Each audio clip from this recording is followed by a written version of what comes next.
दोस्तों स्वागत है आपका मेरे YouTube चैनल इंग्लिश बाबू पर। और आज मैं फिर हाजिर हूँ आपके साथ एक नई स्टोरी लेकर। और दोस्तों आज जो स्टोरी मैं आपके लिए लेकर आया हूँ ये एक मॉरल स्टोरी है, थोड़ी सी फ़नी स्टोरी है, सुनकर आपको बहुत अच्छा लगेगा। उसके अलावा दोस्तों इस स्टोरी में आपको कुछ नए इंग्लिश के वर्ड मीनिंग सीखने को मिलेंगे, उनकी करेक्ट प्रोनाउंसिएशन के बारे में पता चलेगा। और हमेशा की तरह जो इसका ग्रामर का पार्ट है उसे बिल्कुल डिटेल में कवर करेंगे, तो एक एक स्ट्रक्चर को आप बहुत आसानी से सीख पाएंगे। तो चलिए दोस्तों आज की इस कहानी को हम शुरू करते हैं और सबसे पहले कहानी का टाइटल देखते हैं। कहानी का टाइटल है the shepherd and the wolf. और दोस्तों ये जो वर्ड है इसे वुल्फ पढ़ा जाता है। शेफर्ड का मतलब होता है चरवाहा, या इसको हम गडेरिया ग्वाला भी कह सकते हैं, जो चराते हैं, पशुओं को चराते हैं। तो क्या मतलब वो, और वुल्फ का मतलब भेड़िया। The shepherd and the wolf मतलब कि चरवाहा और भेड़िया। तो दोस्तों ये आज की इस कहानी का टाइटल है, शीर्षक है। और अब मैं इसे पढ़ना शुरू करता हूँ और आपसे रिक्वेस्ट है आप इस कहानी को बिल्कुल ध्यान से सुने। और यदि आपको आज की स्टोरी अच्छी लगे तो आप इसे लाइक भी ज़रूर करें। तो चलिए इसको शुरू करते हैं। Once a shepherd left his goat to roam free in his house and went away। क्या मतलब हुआ दोस्तों, ये जो हमारा वाक्य है ये पास्ट इंडेफिनिट का अफर्मेटिव वाक्य है। और जब हम पास्ट इंडेफिनिट में कोई भी अफर्मेटिव का वाक्य बनाते हैं तो वहाँ वर्ब की सेकंड फॉर्म का प्रयोग किया जाता है। वंस एक बार, अ शेफर्ड लेफ्ट, और ये लीव की सेकंड फॉर्म है। लीव मतलब छोड़ना, और ये सेकंड फॉर्म है एक बार।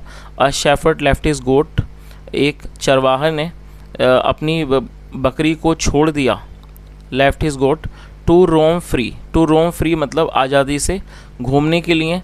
इन हिज हाउस अपने घर में। एंड वेंट अवे और चला गया। तो इस पूरी लाइन का क्या अर्थ हुआ कि एक बार एक चरवाहे ने अपनी बकरी को आज़ादी से मतलब आज़ाद घूमने के लिए अपने घर में खुला छोड़ दिया। एंड वेंट अवे और चला गया। The goat loved the freedom, freedom का मतलब होता है आज़ादी, और एक ये नाउन है। और दोस्तों ये भी हमारा पास्ट इंडेफिनिट का अफर्मेटिव वाक्य है। The goat loved the freedom, जो बकरी थी उसे आज़ादी पसंद थी। He explored the whole house, explore का मतलब होता है इधर उधर घूमना, हर चीज़ को जाकर देखना। और होल का मतलब पूरा, होल हाउस मतलब पूरा घर। He explored the whole house मतलब उसने पूरा घर छान मारा। He went into the kitchen and ate some bread and curd kept there. क्या मतलब हुआ दोस्तों, ये गो की सेकंड फॉर्म है। गो मतलब जाना, वेंट मतलब गया। ही went into the kitchen, kitchen मतलब वह रसोई में गया। एंड एट सम ब्रेड, और ये ईट की सेकंड फॉर्म है, और उसने थोड़ी रोटी खाई। एंड कर्ड और दही, केप्ट देयर जो वहाँ रखा हुआ था। Then he went into the cool and shady backyard and sat on the swing that was hung there. क्या अर्थ हुआ, then he went into the cool and shady मतलब उसके बाद वो चला गया, वो गया कहाँ गया, into the cool and shady backyard. दोस्तों बैकयार्ड का मतलब होता है घर का जो पीछे का जो आंगन होता है, जिसे पिछवाड़ा भी कहा जाता है, उसे बैकयार्ड कहते हैं। बैकयार्ड का मतलब हो गया कि घर के पीछे का आंगन। तो क्या अर्थ हुआ कि उसके बाद वो उस ठंडे और छायादार जो आंगन था घर का, जो मकान का जो पीछे का आंगन था, वहाँ चला गया। एंड सेट और बैठ गया। ऑन द स्विंग, स्विंग मतलब झूला, और झूले पर बैठ गया। दैट वॉज हंग देयर जो वहाँ पर टंगा हुआ था। चलिए आगे देखिए। ही वेंट इनटू द बेडरूम, वो बेडरूम में गया मतलब कि सोने वाला जो कमरा होता है वो वहाँ गया। And relaxed on the soft bed, और वो जो मुलायम बेड था, मुलायम गद्दा था, उसने उसके ऊपर रिलैक्स किया, उसने उसके ऊपर आराम किया। चलिए आगे देखिए। और दोस्तों कई बार आप लोग बोलते हैं कि सर आप हमें चित्र भी दिखाया कीजिए, क्योंकि जब हम कोई कहानी सुनते हैं तो यदि हम उसमें चित्र भी देखें तो बड़ा मज़ा आता है और कहानी भी बहुत अच्छे से हमें समझ में आती है। तो आप इस चित्र को देख सकते हैं कि ये किचन है, और ये जो गोट है, बकरी है या कह सकते हैं बकरा है, वो बड़े है आराम से यहाँ पर अपने एंजॉय कर रहा है। चलिए आगे देखिए।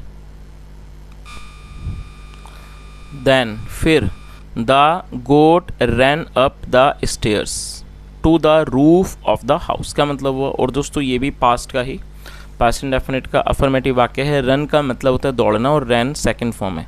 Then the goat ran up the stairs, उसके बाद जो ये जो बकरी थी ये सीढ़ियों पर भागकर गई।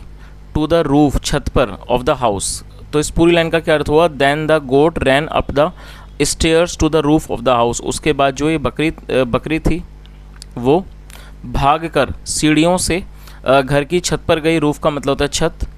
ही liked the soft breeze blowing and the view from the top of the house which was beautiful. क्या मतलब हुआ? He liked the soft breeze, और वो वहाँ जो वो मतलब एक सॉफ्ट ब्रीज, जो एक अच्छी सी जो हवा चल रही थी, ब्रीज ब्लोइंग, जो वहाँ हवा चल रही थी उसे वो अच्छा लगा। एंड द व्यू, और जो नज़ारा था, from the top of the house, मतलब जो घर के सबसे ऊंचे स्थान से, जो टॉप से मतलब जो ऊंचाई से जो नज़ारा था उसे बहुत अच्छा लगा। विच वॉज ब्यूटीफुल, जो कि सुंदर था। चलिए आगे देखिए। Suddenly the goat started shaking with fear. और दोस्तों ये जो हमारा वाक्य है, इस वाक्य में स्टार्टेड के साथ वर्ब की फोर्थ फॉर्म का प्रयोग किया गया है। तो आप इस स्ट्रक्चर को अच्छे से नोट कर लीजिए, समझ लीजिए। जब हम कोई ऐसा वाक्य बनाते हैं जहां वाक्य की टेल पर लगा लगी जैसे शब्द आते हैं, तो वहां पर इस स्ट्रक्चर का प्रयोग किया जाता है। जैसे मान लीजिए आप वाक्य बनाते हैं, वह दौड़ने लगा, तो हमारा जो वाक्य की टेल पर है वो क्या है? लगा। वह दौड़ने लगा। तो आप इसको किस तरह से बनाएंगे? पहले आप सब्जेक्ट लिखेंगे, सब्जेक्टिव वह है, उसके लिए आप ही लगाएंगे, उसके बाद स्टार्टेड, और उसके बाद वर्ब की फोर्थ फॉर्म। तो दौड़ने को रन कहते हैं और रन की फोर्थ फॉर्म होती है रनिंग। तो क्या हो जाएगा? ही स्टार्टेड रनिंग, मतलब वह दौड़ने लगा। तो आप इस चीज़ को याद रखें कि जब आप कोई भी ऐसा वाक्य बनाते हैं जहां आपके वाक्य की टेल पर लगा लगी वाले वर्ड आते हैं, तो वहां पर आपको सब्जेक्ट के बाद स्टार्टेड लिखना है और साथ में वर्ब की फोर्थ फॉर्म लगानी है।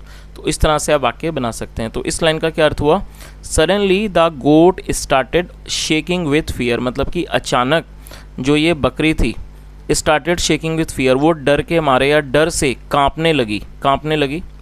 हिज टीथ चैटर्ड, और दोस्तों चैटर्ड का मतलब होता है कट कटाना। अक्सर आपने देखा होगा जब ज़्यादा ठंड होती है और जब हम बाहर जाते हैं तो ठंड के कारण जो हमारे दांत होते हैं वो कट कट करते हैं। तो इस तरह की जो आवाज़ होती है और जो दांत कट कटाते हैं उसे चैटर कहा जाता है। तो क्या हुआ? हिज टीथ चैटर्ड, जो उसके दांत थे वो कांपने लगे। एक्चुअली मतलब कि असल में, वास्तव में, he had seen a wolf standing near the gate. क्या अर्थ हुआ? दोस्तों इस वाक्य में हेड के साथ थर्ड फॉर्म का प्रयोग किया गया है। जब किसी भी वाक्य में हेड के साथ वर्ब की थर्ड फॉर्म का प्रयोग किया जाता है तो इस तरह का जो वाक्य है वो पास्ट परफेक्ट का वाक्य कहलाता है, जहां हेड के साथ थर्ड फॉर्म का प्रयोग किया जाता है। और सी की थर्ड फॉर्म है सीन। तो इसका क्या अर्थ हुआ? असल में he had seen a wolf, उसने एक भेड़िए को देख लिया था, स्टैंडिंग खड़ा हुआ, नियर द गेट, गेट के पास। तो इस पूरी लाइन का क्या अर्थ हुआ कि actually he had seen a wolf standing near the gate, मतलब असल में उसने एक भेड़िए को गेट के पास खड़ा हुआ देख लिया था। और शायद यही कारण था कि जब उसने उस भेड़िए को खड़ा देखा तो वो कांपने लगा, उसके दांत भी कटकटाने लगे डर के कारण। आगे देखिए, he could not enter the house because the shepherd had kept the gate locked. क्या अर्थ हुआ?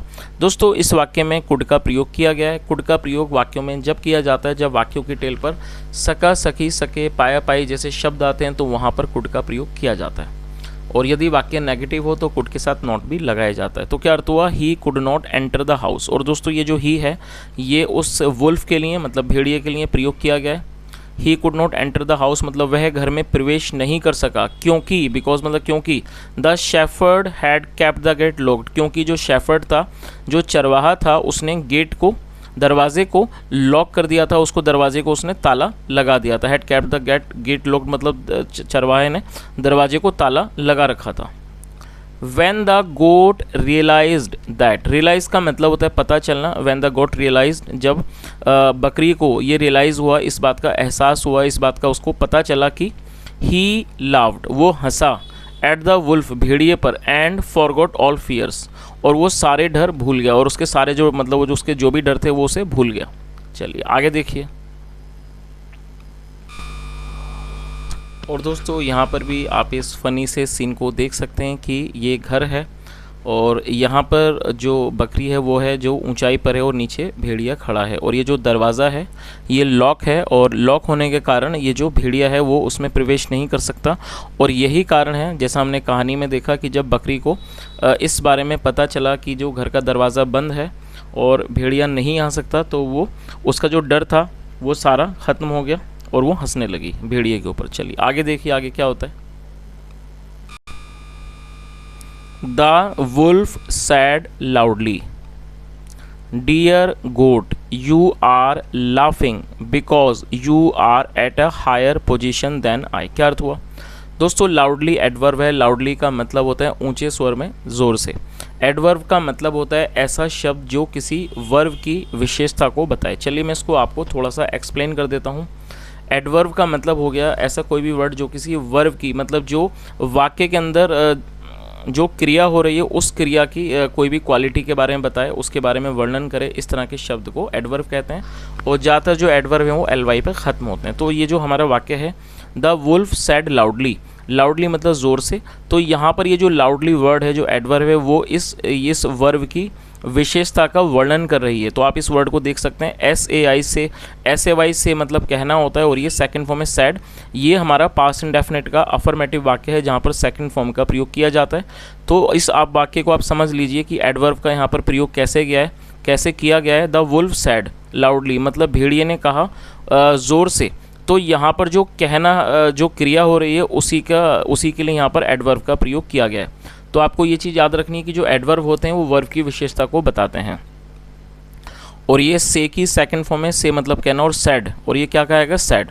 और दोस्तों एक वर्ड SAD सैड, उसका मतलब उदास होता है, तो उसको सैड, यहाँ इसको आपको सैड नहीं पढ़ना, इसे आपको सैड पढ़ना है, सैड। तो क्या अर्थ हुआ? द वुल्फ सैड लाउडली मतलब भेड़िए ने ज़ोर से कहा। डियर गोट प्यारी बकरी, यू आर लाफिंग आप हंस रही हो, बिकॉज क्योंकि you are at a higher position then I क्योंकि आप मुझसे ऊंची स्थिति में हो। हायर पोजिशन मतलब ऊंची स्थिति में। I can not come up, I can not come up मैं ऊपर नहीं आ सकता, to eat you, I can not come up to eat you मतलब मैं ऊपर आपको खाने नहीं आ सकता, मैं ऊपर आपको खाने नहीं आ सकता। It is the value of the position और ये उस पोजिशन की, उस पद का मूल्य है। यू आर इन जिसमें आप हो।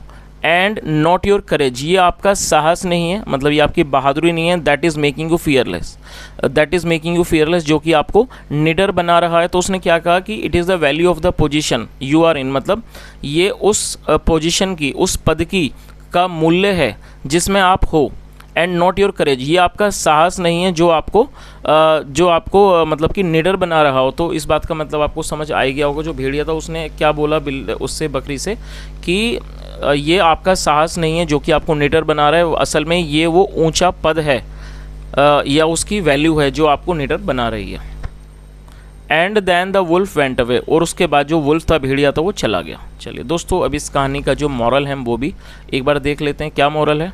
Sometimes our status and not courage makes us fearless. क्या अर्थ हुआ कि कई बार जो हमारा स्टेटस होता है, जो हमारा ओहदा होता है, मतलब कि एंड नॉट करेज और जो बहादुरी नहीं, मेक्स अस फियरलेस वो हमें निडर बनाती है। तो क्या अर्थ हुआ कि कई बार जो हमारा ओहदा होता है, ना कि हमारी बहादुरी, वो हमें क्या बनाती है? वो हमें निडर बनाती है। मतलब जो हमारा ओहदा होता है वो हमें क्या बनाता है? वो हमें निडर बनाता है। चलिए तो दोस्तों इस तरह से ये कहानी ख़त्म होती है।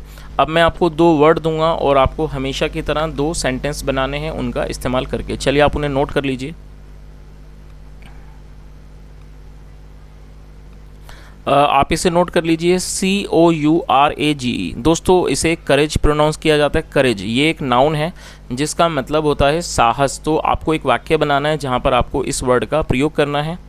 और आप दूसरा वर्ड भी नोट कर लीजिए, FEARLESS, फियरलेस। दोस्तों ये एडजेक्टिव है, फियरलेस का मतलब होता है निडर। तो आपको एक वाक्य बनाना है जहाँ पर आपको इस वर्ड का प्रयोग करना है। तो इस तरह से आज मैंने आपको 2 वर्ड दिए हैं, करेज जो कि एक नाउन है, फियरलेस जो कि एक एडजेक्टिव है, और मैंने आपको इसके मीनिंग बता दिए हैं। करेज का मतलब साहस और फियरलेस मतलब निडर। तो दोस्तों आपको 2 वाक्य बनाने हैं और आपको इन दोनों शब्दों का प्रयोग करना है और आपको कमेंट सेक्शन में उन्हें बताना है।